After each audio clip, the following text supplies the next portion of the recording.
جب ایران سے مال، اس قدر مال ملا کسرا کے ایوان سے، اللہ، حضرت سعد وقاص رضی اللہ عنہ اس وقت فاتح ایران تھے، وہ سب کے سب لے کر کے مدینہ کو روانہ کر دیا کہ جب فجر رات کو پہنچا، فجر کا وقت تھا، مسجد نبوی کے دروازے کے باہر اس خزانے کے ڈھیر لگا دیے، کیا ہیرے، کیا جواہرات، کیا سونا، کیا چاندی، کیا کچھ اس میں نہیں تھا، حتیٰ کہ کسرا کے تاج کے ایک ایک موتی اتنا قیمتی کہ پوری دنیا خریدی جا سکتی تھی، وہ اس میں موجود تھے، اس کے تخت کے جواہرات تھے، بہت کچھ تھا۔ حضرت عمر فاروق رضی اللہ تعالیٰ عنہ کا دور ہے، فجر کی نماز پڑھانے کے لیے جب وہ آئے، خدا کی قسم ایسا نظر اٹھا کر بھی نہیں دیکھا کہ یہ سونے کا ڈھیر ہے یا مٹی کا ڈھیر ہے۔ گیا، فجر کی نماز پڑھائی، واپس آئے،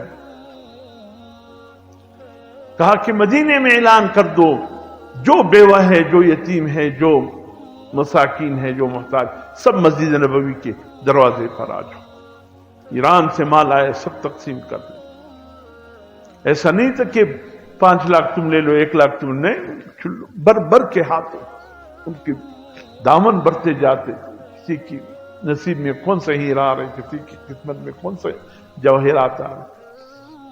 تقسیم سے پہلے ایک خط حضرت سعد بن وقاص کا تھا، اور حضرت عمر فاروق کے نام تھا۔ حضرت عمر فاروق نے خط کھول کے، الفاروق میں علامہ شبلی نعمانی نے یہ واقعہ لکھا ہے، کہا کہ وہ خط انہوں نے کھولا، حضرت عمر فاروق نے پڑھا، اور کھولنے کے بعد اس میں پڑھا سعد وقاص کی، اس میں خط تھا، اما بعد امیر المؤمنین،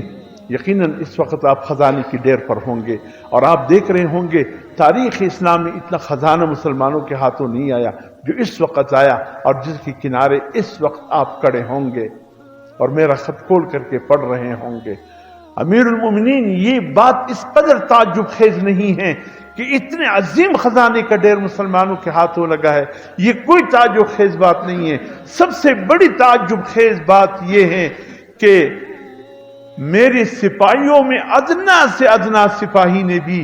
ایک سوئی کی برابر بھی خیانت نہیں کی، جو ملا لا کر خزانے کی ڈھیر پر رکھ دیا، اتنی خیانت بھی نہیں۔ حضرت عمر فاروق رضی اللہ تعالیٰ عنہ کے آنکھوں میں آنسو آ گئے کہ واقعی اللہ نے کیسی سپاہی ہمیں دی۔ آپ کے دائیں طرف پشت کی طرف حضرت علی کھڑے ہیں، وہ بھی خط پڑھ رہے ہیں۔ حضرت علی نے بھی خط پڑھ لیا، کہا امیر المؤمنین، میں بتاؤں ایسا کیوں ہے؟ آپ کی سپاہیوں میں ایک بھی خیانت کرنے والا خائن نہیں ہے، ایک سوئی بھی مل کر اس نے لا کر رکھ دیا کہ یہ مسلمانوں کا حق ہے، ایسا کیوں ہے؟ ہاں بھائی علی بتاؤ۔ حضرت عمر فاروق نے فرمایا، بتاؤ میرے بھائی علی، ایسا کیوں ہے؟ فرمائے، یہ اس لیے ہے کہ آپ خود امین ہیں، اللہ نے آپ کو ساتھی سپاہی بھی امین کیا۔ اگر آپ میں خیانت ہوتی تو پھر آپ کے تمام عمال، افسران، سپاہی وہ بھی خائن ہوتے۔ جب سپاہیوں میں خیانت نہیں ہے، اس کا مطلب یہ ہے کہ مسلمانوں کا امیر خیانت سے پاک ہے۔ یہی وہ وقت ہے میرے محترم دوستو، حضرت عمر